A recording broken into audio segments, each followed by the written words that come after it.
Assalamualaikum warahmatullahi wabarakatuh. Di sini saya perwakilan dari kelompok 1 ingin menjelaskan tentang konsep dasar pubertas dan perubahan pada masa remaja. Konsep dasar remaja.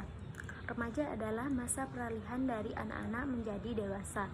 Pada periode ini terjadi pertumbuhan dan perkembangan berbagai hal baik hormonal, fisik, psikologis maupun sosial. Pada masa remaja terjadi laju pertumbuhan dan perkembangan baik fisik maupun psikis, terutama pada kematangan organ reproduksi. Fase remaja, usia mulai 11 atau 12 tahun sampai 18 tahun, anak mulai memasuki usia remaja. Anak perempuan mulai memasuki fase masa pubertas pada usia 11 tahun, sedangkan anak laki-laki mulai memasuki fase pubertas pada usia 12 tahun. Hal tersebut menunjukkan bahwa tahap perkembangan perempuan lebih cepat daripada anak laki-laki. Masa remaja dibedakan menjadi beberapa fase. Yang pertama, fase remaja awal, usia 12 sampai 15 tahun. Yang kedua, fase remaja pertengahan, usia 15 sampai 18 tahun. Yang ketiga, fase remaja akhir, usia 18 sampai 12 tahun. Fase pubertas, usia 11 atau 12 sampai 16 tahun merupakan fase singkat dan menjadi masalah tersendiri bagi remaja. Di sini perubahan fisik. Yang pertama, saat memasuki usia remaja, beberapa jenis hormon estrogen dan progesteron berperan aktif, sehingga pada perempuan mulai tumbuh payudara membesar, pinggul melebar, dan ciri-ciri kelamin sekunder yaitu mulai tumbuh rambut-rambut halus di daerah ketiak dan kemaluan. Perubahan lainnya bertambah berat dan tinggi badan, produksi keringat bertambah, kulit dan rambut berminyak. Yang ketiga, ciri-ciri kelamin primer yaitu ditandai dengan mulainya berfungsinya organ reproduksi pada perempuan, ditandai dengan datangnya menstruasi. Perkembangan psikologi remaja. Yang pertama, perkembangan psikologis remaja usia 12-15 tahun masih berada pada tahap permulaan dalam pencarian identitas diri. Bila kemauan remaja ditentang, mereka akan cenderung memaksa agar kemauannya dipenuhi. Yang kedua, emosi. Perasaan mendalam yang biasanya menimbulkan perbuatan atau perilaku pada masa remaja, kepekaan terhadap emosi menjadi meningkat, sehingga rangsangan sedikit saja dapat menimbulkan emosi yang besar. Yang ketiga, perkembangan kecerdasan. Remaja lebih suka belajar sesuatu yang mengandung logika yang dapat dimengerti hubungan antara hal satu dengan hal lainnya. Yang kedua yaitu konsep dasar kesiapan. Kesiapan adalah keseluruhan kondisi seseorang yang membuatnya siap untuk memberi respon terhadap suatu situasi. Penyesuaian kondisi suatu saat akan berpengaruh terhadap kecenderungan untuk memberi respon. Respon yang diberikan dapat berupa respon positif maupun respon negatif. Seseorang yang mampu memenuhi secara mendalam mengenai suatu kondisi biasanya dengan mudah menerima dan akan memberi respon positif terhadap suatu keadaan.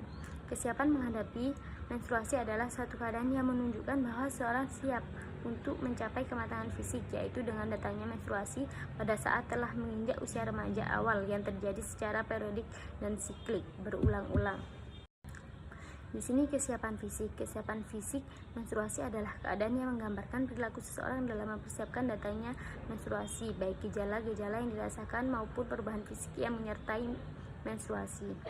Menstruasi pertama sering dihayati sebagai perubahan pengalaman yang traumatis yang akan menimbulkan suatu reaksi yang negatif. Remaja yang kurang pengetahuan dan belum siap dalam menghadapi menarche akan timbul keinginan menolak proses fisiologis tersebut. Remaja akan merasa bahwa menstruasi merupakan suatu yang kejam, mengancam, serta suatu proses yang menyakitkan. Kesiapan psikologi. Kesiapan psikologi remaja merupakan suatu sikap dari remaja dalam menghadapi menarche atau menstruasi. Sikap tersebut bersifat positif dan juga negatif. Sifat positif memiliki kecenderungan tindakan mendekati, menyenangi, mengharapkan suatu objek tertentu. Sedangkan sikap negatif cenderung untuk menjauhi, menghindar, membenci, serta tidak menyukai suatu objek tertentu. Reaksi negatif remaja putri akan menimbulkan kecemasan dan juga ketakutan pada saat menjumpai menstruasi yang pertama. Berbeda dengan remaja putri yang sudah mengetahui tentang proses menstruasi, mereka akan lebih siap dan menerima adanya menstruasi pertama sebagai proses menuju kedewasaan. Kesiapan hygiene genitalia. Kesiapan higien genitalia adalah kondisi di mana seseorang siap untuk mempertahankan kebersihan genitalia. Mempersiapkan higien genitalia sangat penting, khususnya remaja putri, karena setelah memasuki usia remaja awal, mereka akan mengalami menstruasi pertama. Higien genitalia dapat dilakukan dengan cara ganti pembalut maksimal 4 jam, basuh vagina dengan air hangat sebagai antiseptik, hindari menggunakan celana dalam yang ketat agar vagina tidak terlalu lembab. Konsep dasar Meniere's. Meniere's adalah menstruasi pertama yang dialami saat masa pubertas pada usia 10 tahun, namun bisa juga lebih dini atau lebih lama. Meniere's merupakan tanda awal seseorang perempuan mulai memasuki masa reproduksi, di mana rata-rata Meniere's terjadi pada usia 12,5 tahun. Menstruasi pertama pada wanita bergantung pada faktor kesehatan wanita, nutrisi, dan berat tubuh yang relatif pada tinggi badan. Menstruasi dapat juga terjadi pada usia 10 tahun. Hal tersebut dipengaruhi oleh asupan nutrisi yang baik, mempercepat proses kesiapan tubuh untuk mulai mengalami menstruasi. Proses Meniere's. Menurut Puji Astuti 2012, menstruasi merupakan proses reguler dalam mempersiapkan tubuh wanita setiap bulannya untuk kehamilan. Daur ini melibatkan beberapa tahap yang dikendalikan oleh hipotalamus, kelenjar di bawah otak depan, dan indung telur. Pada permulaan daur, lapisan sel rahim mulai berkembang dan menebal, yang memiliki peran sebagai penyokong bagi janin bila wanita tersebut hamil. Hormon memberi sinyal pada sel telur di dalam indung telur untuk berkembang. Setelah itu, sel telur dilepaskan dari indung telur, bergerak menuju tuba falopi, dan berhenti di rahim. Apabila sel telur tidak dibuahi oleh sperma, lapisan rahim akan berpisah dari dinding uterus, sehingga terjadi peluruhan yang akan dikeluarkan oleh vagina. Periode pengeluaran darah tersebut yang dinamakan dengan menstruasi. Siklus menstruasi. Siklus menstruasi terjadi saat awal cenderung tidak teratur. Setelah pertama kali mens, bulan berikutnya bisa saja tidak terjadi menstruasi. Hal tersebut merupakan kondisi yang normal. Seiring bertambahnya usia, menstruasi akan datang secara teratur setiap bulan. Meniere's biasanya terjadi antara 3-8 hari, namun rata-rata terjadi selama 5,5 hari. Ketidakteraturan menstruasi selama 1 tahun setelah datangnya Meniere's akan menyebabkan keresahan bagi remaja putri. Sekitar 2 tahun setelah Meniere's akan muncul ovulasi. Ovulasi tersebut juga belum memiliki siklus yang teratur, bisa terjadi setiap 2 atau 3 bulan. Akan tetapi, secara berangsur siklusnya akan menjadi lebih teratur setiap bulan sekali. Tanda dan gejala. Rasa tidak nyaman merupakan gejala yang sering menyertai Meniere's karena selama menstruasi, volume cairan dalam tubuh menjadi berkurang. Gejala lain yang dirasakan yaitu sakit kepala, pegal-pegal pada kaki dan pinggang, kram perut. Namun, sebelum gejala-gejala tersebut muncul, biasanya terjadi beberapa perubahan emosional seperti perasaan suntuk, marah, dan sedih yang disebabkan oleh adanya pelepasan beberapa hormon. Perubahan masa pubertas dan berlanjut sepanjang masa remaja. Pada masa remaja, banyak sekali perubahan yang terjadi dalam diri seseorang. Perubahan yang dimulai selama masa pubertas dan berlanjut sepanjang masa remaja, yaitu perubahan biologis, psikososial, dan kognitif. Perubahan biologis adalah perubahan fisik yang terjadi pada remaja terlihat pada saat masa pubertas, yaitu meningkatnya tinggi dan berat badan serta kematangan sosial. Perubahan psikososial remaja dimulai saat seseorang mencapai masa remaja, maka orang tersebut berada dalam masa pencarian identitas diri, yaitu proses menjadi seseorang yang unik dengan peran penting dalam hidup. Perubahan kognitif adalah perubahan kemampuan mental seperti belajar, memori, menalar, berpikir, dan bahasa. Perubahan biologis. Perubahan biologis pada seseorang ditandai dengan pertumbuhan tubuh, yaitu badan jadi tinggi dan panjang, berfungsinya alat-alat reproduksi, tumbuhnya payudara, bulu kemaluan menjadi keriting, terjadinya menstruasi atau haid, vagina memanjang, perubahan suara, tumbuhnya jakun pada laki-laki. Perubahan psikososial, pencarian identitas diri menurut Erikson tahun 2008. Yang pertama sebagai konsepsi tentang diri, yang kedua penentuan tujuan, yang ketiga nilai, dan juga yang keempat keyakinan. C. Perubahan kognitif. 1. Pemikiran operasional formal. Anak sudah dapat berpikir secara abstrak dan hipotesis serta mampu memikirkan sesuatu yang akan terjadi.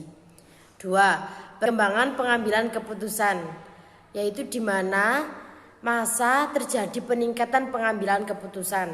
Yang ketiga, perkembangan orientasi masa depan. Remaja mulai memikirkan masa depan secara sungguh-sungguh. Yang keempat, perkembangan kognisi sosial. Remaja bersifat egosentris. Yang pertama, penonton khayalan, yaitu keyakinan remaja bahwa orang lain sedang memperhatikan dirinya. Yang kedua, dongeng pribadi, yaitu rasa unik pribadi remaja yang membuat mereka merasa tidak seorang pun dapat mengerti bagaimana perasaan mereka sebenarnya. Yang kelima, perkembangan penalaran moral. Penalaran atau pertimbangan tersebut berkenaan dengan kekuasaan wawasan mengenai relasi antara diri dan orang lain, hak dan juga kewajiban. Yang keenam, perubahan kognitif masa remaja.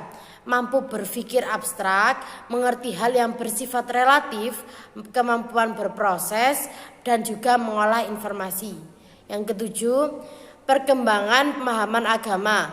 Bagi remaja, agama memiliki arti sama pentingnya dengan moral. Agama dapat melibatkan tingkah laku dan bisa memberikan penjelasan mengapa dan untuk apa seseorang berada di dunia ini. 5. Perubahan fisik pada masa pubertas remaja putri.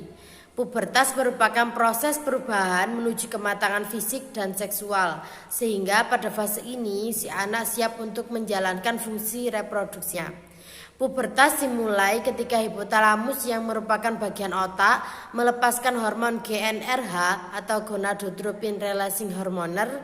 Hormon pelepas GnRH ini akan memberikan sinyal pada kelenjar pituitari untuk melepaskan luteinizing hormone atau LH dan juga follicle stimulating hormone atau FSH untuk memulai perkembangan seksual baik pada anak laki-laki maupun anak perempuan. Masa puber biasanya berlangsung selama 4 tahun. Pada akhir proses, anak perempuan akan mencapai kematangan organ reproduksinya. Dengan adanya pubertas, seorang anak yang semula aseksual akan menjadi seksual. Hormon yang mendominasi pertumbuhan anak perempuan adalah estrogen dan juga estradiol. Hormon estradiol akan memicu pertumbuhan payudara dan juga uterus, serta memicu ledakan pertumbuhan saat pubertas. 3 tahap menuju pubertas. Yang pertama, fase pubertas. Masa saat anak-anak sudah bukan lagi anak-anak tapi juga masih belum remaja. Tahap ini berada sekitar 1-2 tahun sebelum pubertas. Yang dua, fase puber. Tahap ini ditandai dengan kematangan organ-organ seksual dan kemunculan ciri-ciri seks sekunder.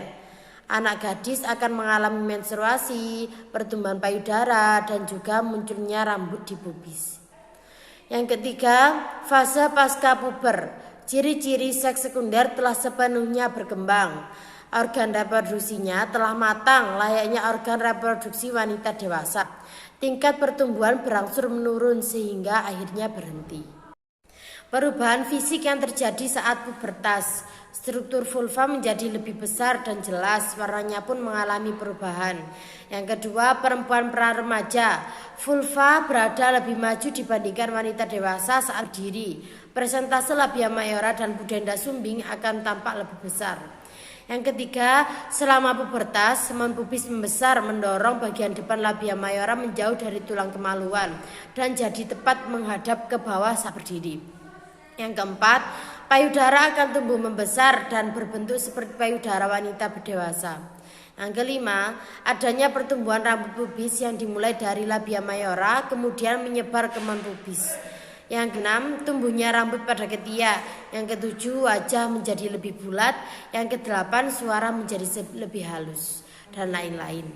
Mungkin sekian presentasi dari kelompok kami mengenai pubertas. Semoga bermanfaat dan jangan lupa like, komen, dan juga subscribe. Terima kasih. Wassalamualaikum warahmatullahi wabarakatuh.